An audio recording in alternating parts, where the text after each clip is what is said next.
dinaanan ng bagyo ang bahay na ito. Nagkalat ang mga piraso ng tela. Ang sahig at sawaling dingding, butas-butas. Pero hindi ito gawa ng anay o insekto o ng malakas at malaking tao. Pakain na! Pakain na! Pakain na! Kundi ng isang butot balat na.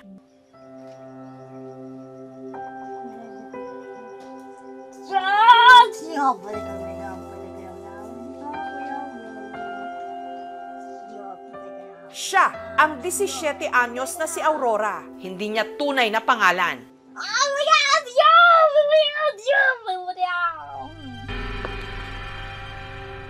Kinailangan daw itong gawin. Dahil anuman ang mahawakan ni Aurora, kinakain niya. Kahit saig, kakainin niya. Kahit dingding, kahit damit, kahit kumot, kahit kulambo. Ngat-ngat kay ngat-ngat. Yung mga sahig na po yan, ma'am, natabla, ma'am. Gawa niya po yan, ma'am. Pag nagawala siya, ma'am, pinatuklap niya. Bilang isang magulang, matiis mo ba yung magitang anak mong ganyan? Kulang na ang itali mo yung buong katawan ng bulupot ng tali. Para makita mo na na safety. Ano ba ang parang gusto niyang takasan? Ano ang umaanay sa kanilang tahanan at sa isipan ni Aurora? Muli na, miminga, patay si miminga, ming.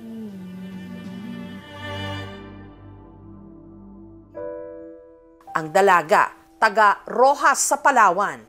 Ang mga sira at butas sa kanilang bahay, bakas ng makailang ulit niyang tangkang pagtakas.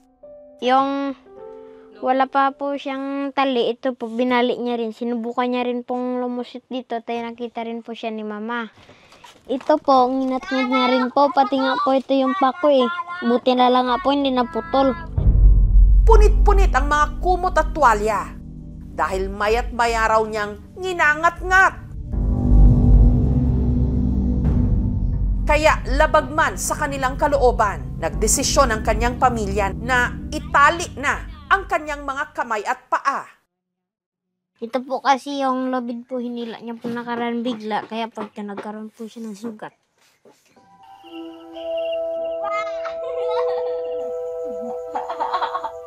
Isang madaling araw, si Aurora nakawala sa pagkakatali.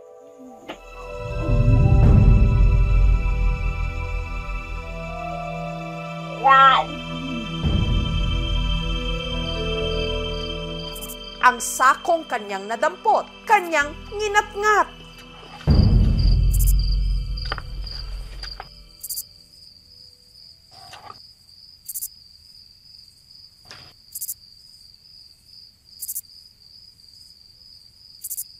Ang nooy natutulog sa kabilang kwarto, ang kanyang nakababatang kapatid na si Ethan, na alimpungatan.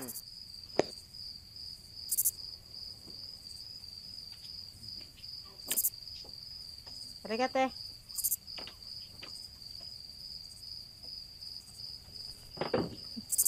Mula nung nawala sa katinuan ang kanyang ate Aurora, tila nabaligtad daw ang kanilang mundo.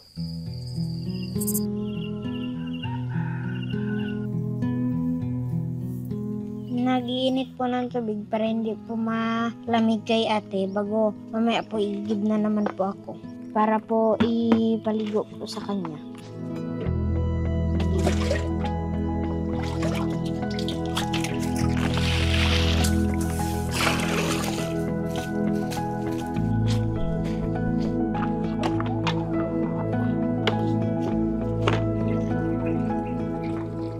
Lagyan ko po ng sabon kasi po para makakuha yung dumi. Ang gamit ni Ethan, sabong panlaba. Teng, tanggalon na natin, Teng. Kuon ko na.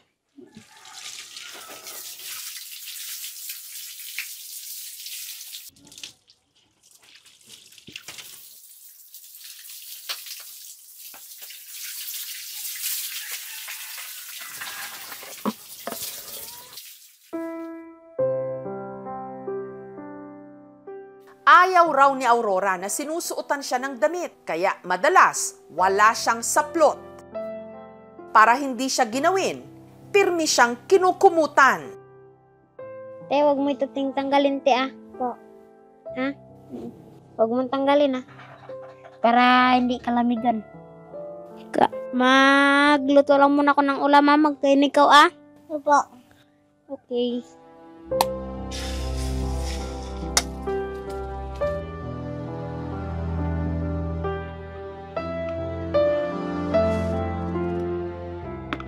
Yung paborito pong ulam ni ate, mga sinabawan po, mga tinola, mga sinigang. Nabusog ko wala? Opo. Aw. Hindi pa po ganyan si ate, naglalaro po kami ditong dalawa, nag-iikot-ikotan, naghahabol-habulan po, nagtatago-taguan. Nung umpisa ng ging sakit niya po ako, nagbago na po siya. Masakit po sa akin yung si ate, hindi makalaro kagaya ng ibang bata. Kaya po yung ate ko po ganyan. Pag nagpakain po ako, sinasabihan ko po siya na magpagaling na siya. Hindi ko na yan po iniisip yung sarili ko, iniisip ko po si ate. Na kung paano siya gumaling. Matapos asikasuhin ng kapatid, tsaka palang naghanda si Ethan papasok ng eskwela. Bye-bye, te. Bye-bye. Inihabilin muna ni Ethan ang kanyang ate sa kanyang nanay Marialyn. Nangkot po ako kasi yung ate ko po hindi nakakapasok sa eskwela. Ako po palagi araw-araw po. Ganun na lang ang pagpupursige ni Ethan na makatapos para maabot ang pangarap niyang maging doktor. Para makatulong din po ako sa maraming tao. Pag gusto ko rin pong pagaling si ate. Ang kalunos-lunos na sitwasyon ni Aurora ipinarating sa aming programa ng midwife mula sa Rural Health Unit ng Rojas na si Rosana. Ang kondisyon ni Aurora, inilapit namin sa kinauukulan. Si Ethan ay binibigyan po siya ng full scholarship po hanggang makapag-college ka at makapagtapos ng pag-aaral. Salamat po dahil binigyan niyo po ako ng scholarship po. Matutupad po na Ethan. Lagi po yung sinasabi niyang mag-aral po daw siya ng doktor. Ma'am, lagi niya po talagang sinasabi yun. Kay ate, ako po yung magpapagaling kasi doktor na po ako. Sabi ko sana nga matupad. Binisita rin si Aurora ng kanilang health officer.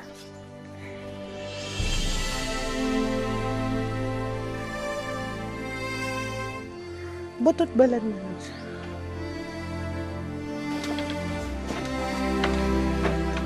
Kapag ko isa, dalawa, tatlo.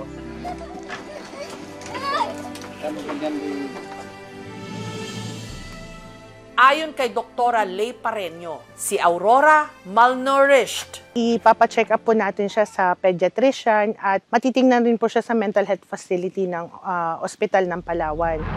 Nakikitaan natin siya ng 3 kondisyon. Ang una naming napansin po sa kanya is ang tinatawag na neurodevelopmental disorder. Ang kanyang mga kakayanan ay hindi akma sa kanyang edad. Pangalawa, disorganized behavior and disorganized speech. Ito po ay pasok sa schizophrenia spectrum disorder. Posibleng meron din daw itong eating disorder na kung tawagin, PICA. Pagkain ng mga bagay na hindi akmang pagkain kagaya ng lupa at iba pang bagay na walang nutritional value sa katawan ng isang bata. Konti-konti po muna yung pagkain po niya hanggang po sa makaya po at ma-stabilize po yung kanya pong kalagayan. Ang unang response ay hindi itali. Ang unang response, syempre, dalhin sa doktor para ma-evaluate siya ng mabuti. Isang reason kaya nagpapatuloy itong siguro pagpatali ng mga taong may mental health conditions ay unang-una ignorance. Hindi naman masama yung intention nila, pero yun talaga yung alam nilang pwedeng gawin para matulungan siya. Gusto mo na mag-uwi? Ayaw mo pang umuwi? Ayaw mo pang mag-uwi, te? Dito ka lang? Magbagaling ka na, Matapos ang mahigit 1 linggong pananatili ni Aurora sa ospital, pinayagan na siyang makauwi ng mga doktor para ipagpatuloy ang kanyang gamutan sa bahay.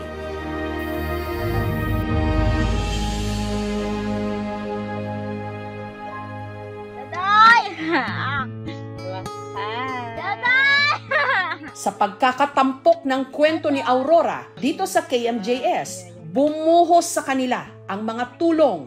Ito ang kanilang ipinantustos sa kanyang pagpapagamot. Laging pasalamat ko po ma'am sa sa KMJS po. Sa lahat-lahat po ma'am na sumusuporta po sa amin at nagbibigay po ma'am. Nagpapasalamat po talaga ako ma'am.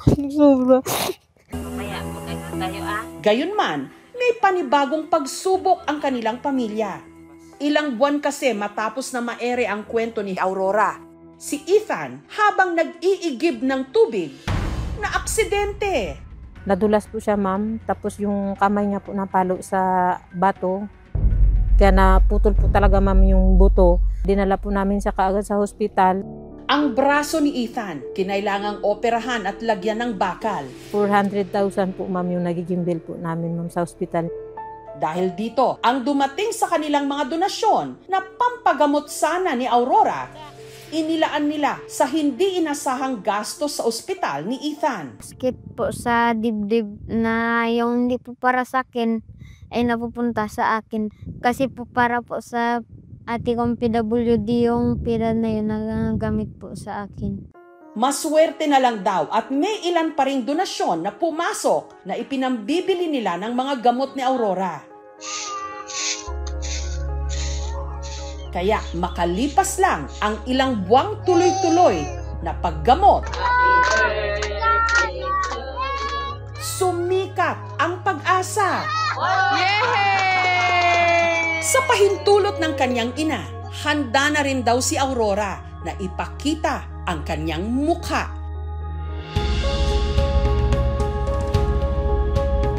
At magpakilala sa tunay niyang pangalan.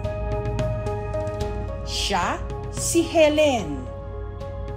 Ang dalagang nooy butot balat.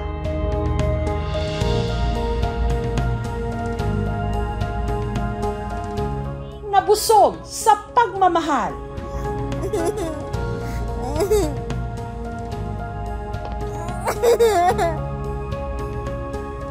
Makalipas ang 8 buwan mula sa dating 16.5 kilos niyang timbang, 30 kilos na siya ngayon. Kung dati, itinatali siya sa kanyang kwarto para hindi makatakas. Ulam, kanin. Ngayon, mas lumawak na ang kanyang mundo. Ayusin yung tsinelas ha? Pagkain pa? Oo, magbili tayo pagkain. Makakat na tayo. Malaya na kasi siyang nakakalabas.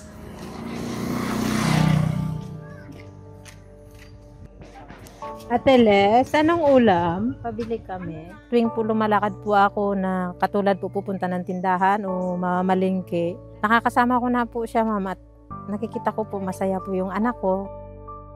Masaya lang po ako ma'am kasi yung anak ko po ma'am, hindi na po siya nakatali.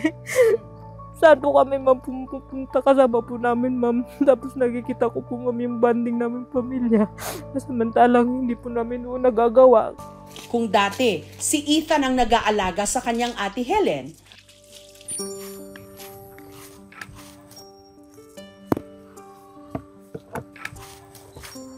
bumabawi na raw ito sa kanya. Ang kanya ng ate Helen ang nag-aasikaso sa kanya ngayon. Parang bumaliktad na po yung mundo. Dati ako po yung nag-iigib sa kanya para makaligo. Ngayon po, siya po nag-iigib sa akin para makaligo. Hindi ko po siya binibigyan ng balde po na malaki. Kasi ayaw ko po siya na baka mamaya madapa po siya mapilayan.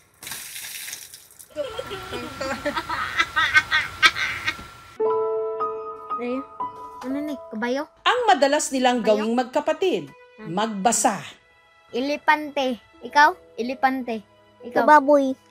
Si Ethan ang nagsisilbing guro. Yung ate ko po hindi pa po nakaapak sa paaralan. Hindi niya pa po alam kung paano magsulat, paano magbasa, kung ano mga pangalan ng mga hugis, mga kulay. Gusto ko po ma'am makapag-aral po siya ma'am. Kahit pa paano po ma'am, hindi naman huli ang lahat siguro ma'am pagdating sa pag-aaral. At kung dati, kinakailangan pang subuan ni Ethan ang kanyang ate Helen, Dalaan niyo dito. Dito. Tara. ngayon, katuwang niya pa ito sa paghahain. Butang mo de ang isa dire. Ano yun? Nabuhi.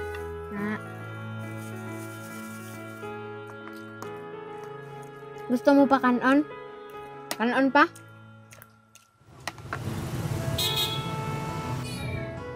Sinamahan din ng aming team si Helen para sa kanyang follow-up check-up. Magaling na oh.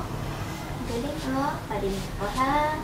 Natuwa po ako nung nakita ko siya. Halos dumoble yung timbang niya. Hopefully, in the next year or next few months, mag-normalize na yung takbo ng katawan. Hindi mo alam ang ngalan mo? Anong ngalan? Ngayon pong pangalawang assessment sa kanya, hindi na po natin nakikita yung mga sintomas na angkop sa schizophrenia spectrum. Pangalawa po, yung pica disorder. Ito po yung pagkain ng hindi talagang pagkain. Hindi na rin po natin yun makita sa pasyente, lalo na natutukan na yung kanyang physical health. Ang naiiwan na lang po na kinoconsider natin na condition ng ating pasyente is ang neurodevelopmental disorder. Kasama na po dito ang intellectual disability and language impairment para alam nila what to expect sa kanilang pang-araw-araw po na buhay. Para kamustahin ang lagay ni Helen, sa araw na ito, meron siyang bisita. Walang iba, kundi ang naging tulay para maiparating ang kanyang kwento, si Rosana. Excited po kasi gusto ko ring bisitahin siya. At may dala po ako sa kanya na pasalubong.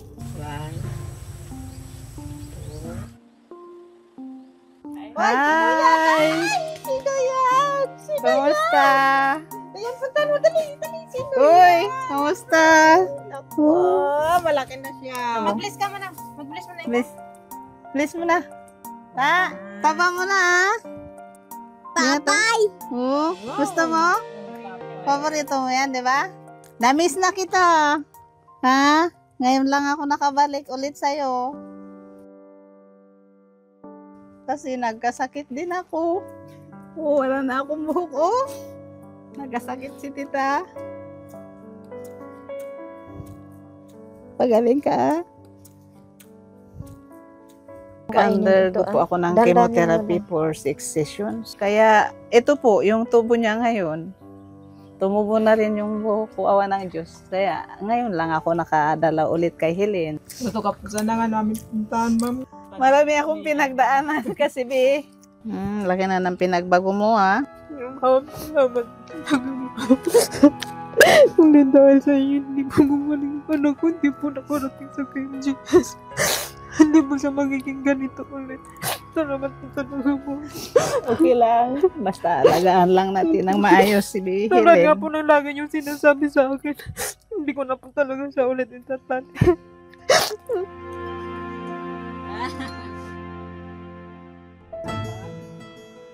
Inilabas din ng aming team ang mag-iina. Buong akala ni Marilyn, ipapasyal lang namin si Helen.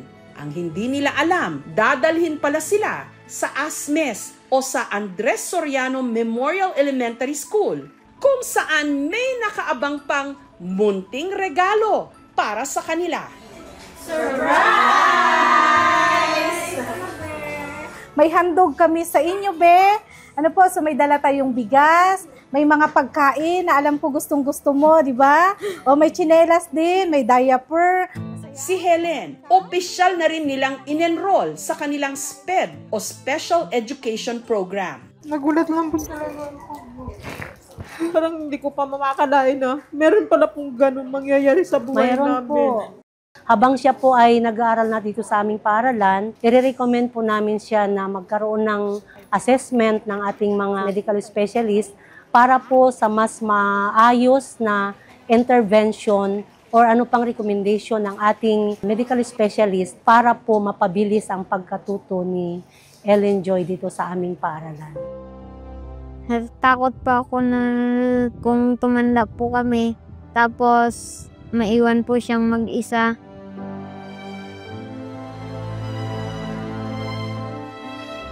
Kung sa akin lang po sana, kung pwede po hindi ko po siya ipaiwalay po. Ano ni? Kabayo? Elepante? Ikaw, baboy. Hindi ko po siya iiwan pag tumanda po kami. Sana po palagi kami magkasama. Hindi po sana kami maghiwalay. Pangalawang buhay po ngayon, ma'am, ng anak ko yun. Kaya hindi ko po, ma'am, sasayangin yun. Gagawin po namin ang lahat, ma'am, hanggang sa maging mabuti po siya, ma'am. May mga sugat na hindi nakikita. May mga kulungan na hindi bakal, kundi sariling katawan at isipan. Pero sa bawat kamay na handang umalalay, may liwanag na magbubukas tungo sa kalayaan.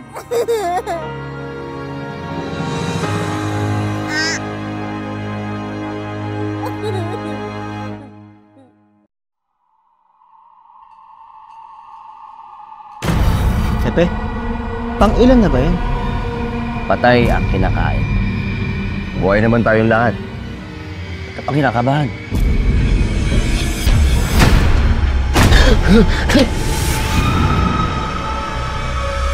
Huwag mong kalimutan. Yan ang gustong mangyari ng kalaban. May isa pa, Kain. Isang ano? Isang kagaya mo.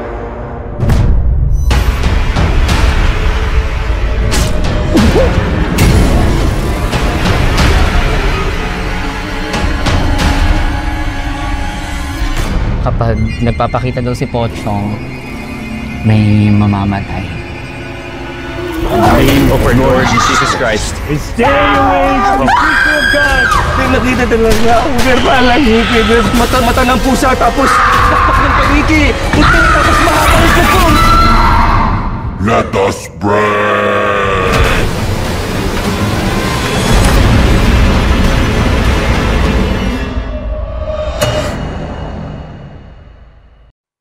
Thank you for watching, mga kapuso. Kung nagustuhan niyo po ang videong ito, subscribe na sa GMA Public Affairs YouTube channel. And don't forget to hit the bell button for our latest updates.